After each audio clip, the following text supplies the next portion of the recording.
students, how are you? Hoping for good. All are doing well for your board examination. Welcome to your own channel Accountancy Vision Classes. फिर एक नई video लेकर आया हूँ आपके लिए, क्योंकि मुझे आपके बोर्ड के एग्ज़ाम को लेकर काफ़ी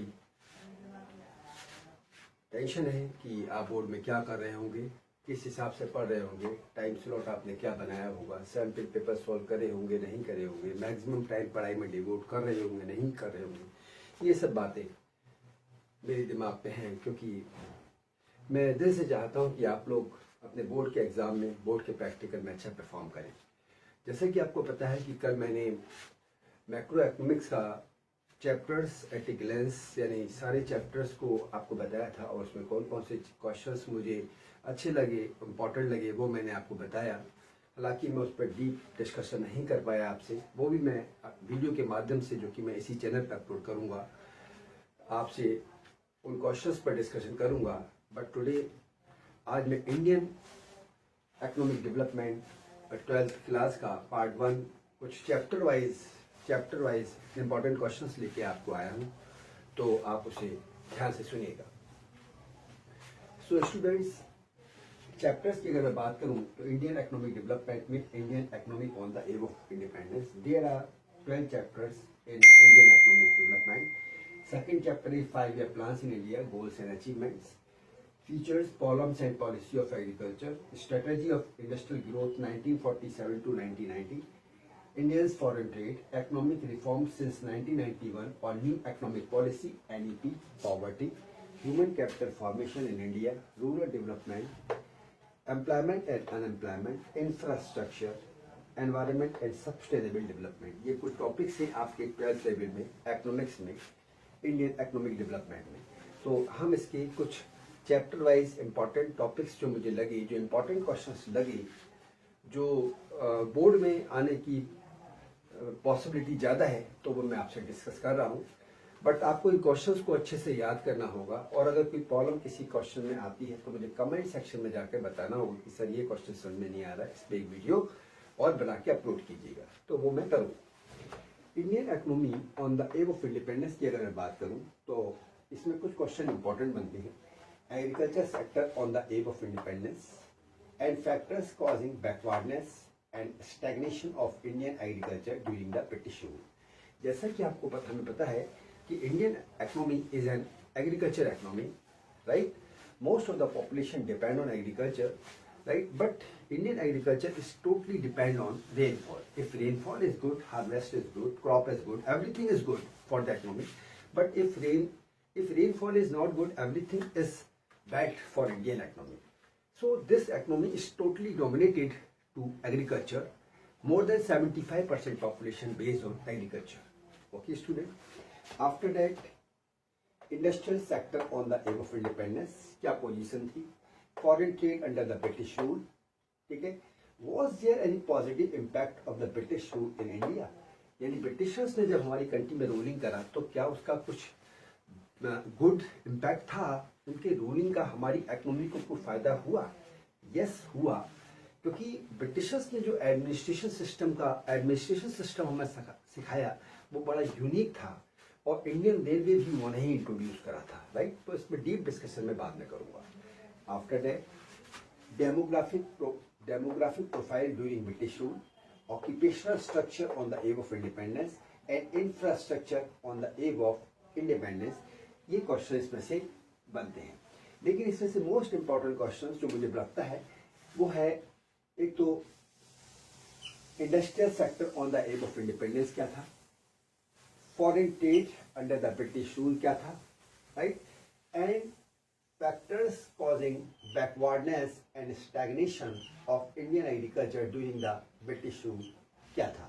ये 3 क्वेश्चंस मुझे इंपॉर्टेंट लगते हैं, राइट। उसके बाद अगर मैं 5 ईयर प्लान से इंडिया की बात करूँ, गोल्स एंड अचीवमेंट की बात करूँ, दैट इज चैप्टर नंबर 2। इसमें इकोनॉमिक प्लानिंग है, सोशलिज्म, कैपिटलिज्म और mixed economy, long term and short term goals of planning in India, ये बहुत इंपॉर्टेंट क्वेश्चन है। Features of economic policy Pursued under planning till 1991, achievement and features of planning, ये 2 question मुझे important बनते हुए नजर आ रहे हैं इसमें से। जैसा कि आपको पता है कि इकोनॉमी 3 टाइप की होती है, सोशलिस्टिक, कैपिटलिस्टिक और मिक्स्ड इकोनॉमी। कैपिटलिस्टिक इकोनॉमी वो इकोनॉमी होती है जिसमें प्रॉफिट मैक्सिमाइजेशन होता है। प्रॉफिट मैक्सिमाइजेशन को मेनली फोकस करते हैं comparing to social welfare. Socialistic economy वो इकोनॉमी होती है जिसमें पब्लिक वेलफेयर को ज्यादा ध्यान में रखा जाता है comparing to profit maximisation. And mixed economy is the economy which is a mixture of both type of economy that I will discuss later on, don't worry about it. Okay students, तो सबसे पहले long term and short term goal chapter number 2 से, और economic policy pursued under planning till 1991, इसके achievement and features of planning, ये important question होता है। Chapter 3 features, problems and policies of agriculture की अगर मैं बात करूं तो importance of agriculture in Indian economy, features of Indian agriculture, problem of Indian agriculture. लेकिन इसमें से ये रिफॉर्म्स का क्वेश्चन ज्यादा इंपॉर्टेंट बनता है, रिफॉर्म्स ऑफ इंडियन एग्रीकल्चर, जिसमें TIG यानी 3 तरह के रिफॉर्म्स अप्लाई करे गए इंडियन एग्रीकल्चर के रिगार्डिंग, जिसमें पहला है टेक्निकल रिफॉर्म्स, इंस्टीट्यूशनल जिसे हम लैंड रिफॉर्म्स भी कह सकते हैं, I स्टैंड फॉर इंस्टीट्यूशनल, और इसे लैंड रिफॉर्म भी कहते हैं, और फिर जनरल रिफॉर्म्स। ये क्वेश्चन मुझे इंपॉर्टेंट लगता है। तो अगर मैं चैप्टर 1 की बात करूं तो this one, factors causing backwardness and stagnation of Indian agriculture during the British rule, industrial sector on the eve of independence और foreign trade under the British rule, right. उसके बाद चैप्टर 2 में से long term and short term goal of planning in India, फिर features of economic policy pursued under planning till 1991 और इसके achievement और failures क्या थे। चैप्टर नंबर 3 में रिफॉर्म्स ऑफ इंडियन एग्रीकल्चर, जिसमें TI यानी टेक्निकल रिफॉर्म, इंस्टीट्यूशनल और लैंड रिफॉर्म्स, और last one was general reform. इस पर भी इस क्वेश्चन इंपॉर्टेंट बनता है। अब अगर मैं चैप्टर 4 की बात करूं, strategy of industrial growth 1947 to 1990, अगर मैं इस चैप्टर की बात करूं तो इसमें industrial policy resolution 1956, development of SSI, good effect and bad effect. SSI समझते हैं आप, स्मॉल स्केल इंडस्ट्री, जो कि हमारे इंडिया की इकोनॉमी का बैकबोन है, राइट। उसका क्या बैड इम्पैक्ट था और क्या गुड इम्पैक्ट था, राइट। फिर अगर मैं चैप्टर नंबर 5 से बात करूं इंडियन फॉरेन ट्रेड से, तो इसमें इनवर्ड ट्रेड स्ट्रेटजी, इसका गुड एंड बैड इम्पैक्ट क्या था, राइट। चैप्टर नंबर 6 से अगर मैं बात करूं इकोनॉमिक रिफॉर्म्स सिंस 1991 और न्यू इकोनॉमिक पॉलिसी, जिसे मैं NEP कहता हूं, राइट। इसमें मुझे याद करनी है LPG का मतलब लिबरलाइजेशन, P का मतलब प्राइवेटाइजेशन और G का मतलब ग्लोबलाइजेशन। लिबरलाइजेशन का मतलब produce each and everything in our own country, in your own country, comparing to purchasing it from rest of the world, liberalization. And privatization means, this one is privatization, right? And globalization. Globalization का मतलब connecting the economy of domestic country with rest of the world. Supposing that I am in India, so domestic country for me is India, and if I connect the domestic economy, if we connect the Indian economy with rest of the world, this is known as globalization, being global. Privatization का मतलब focusing on private sector more comparing to public sector.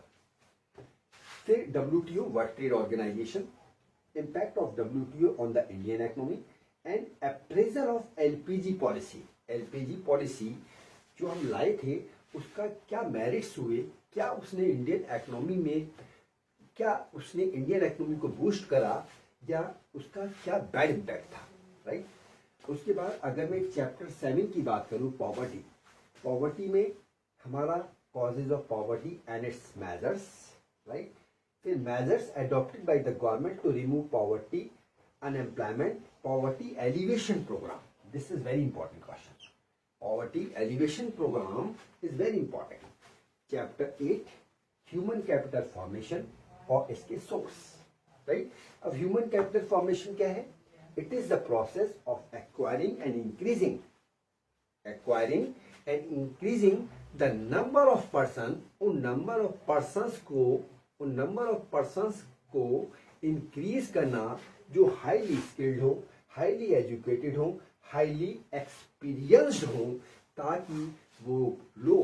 ताकि वो persons हमारी economy के political development में और economic development में अपना इंपॉर्टेंट रोल प्ले कर सकें। This is called human capital formation, right. फिर रिपीट करता हूँ, ह्यूमन कैपिटल फॉर्मेशन का मतलब उन नंबर ऑफ पर्सन्स को इंक्रीज करना जो कि हाईली स्किल्ड हो, हाईली एजुकेटेड हो, हाईली एक्सपीरियंस्ड हो, ताकि वो हमारी इकोनॉमिक और पॉलिटिकल डेवलपमेंट के लिए कंट्री के इंपॉर्टेंट रोल प्ले कर सकें। This is called human capital formation. और इसके सोर्स क्या है? तो ये चैप्टर 1, 2, 3, 4, 5, 6, 7, 8, ये 8 चैप्टर तक के मैंने क्वेश्चंस आपको चैप्टर वाइज बताए, जो कि मुझे लगता है कि मोस्ट इंपॉर्टेंट है बोर्ड के पॉइंट ऑफ व्यू से, राइट। तो इन क्वेश्चंस को बेटा लर्न तो आपको ही करना पड़ेगा, right. You have to learn all this question and in case of any problem, अगर कोई क्वेश्चन आपको समझ में नहीं आता है तो कमेंट बॉक्स में कमेंट करके मुझे बताइए कि सर इस क्वेश्चन में प्रॉब्लम है, मैं उसका आंसर या उस पे स्पेशल वीडियो, उस पर्टिकुलर क्वेश्चंस पे वीडियो मैं बनाकर अपने इस चैनल पर अपलोड करूंगा। ओके, सो स्टूडेंट्स, आज के लिए इतना ही। बाकी जो बचे हुए चैप्टर्स हैं, rural development, employment and unemployment, infrastructure, environment and sustainable development, इसके चैप्टर वाइज इंपॉर्टेंट क्वेश्चंस में दोबारा लेकर आऊँगा। So thank you so much for watching it. Have a good day.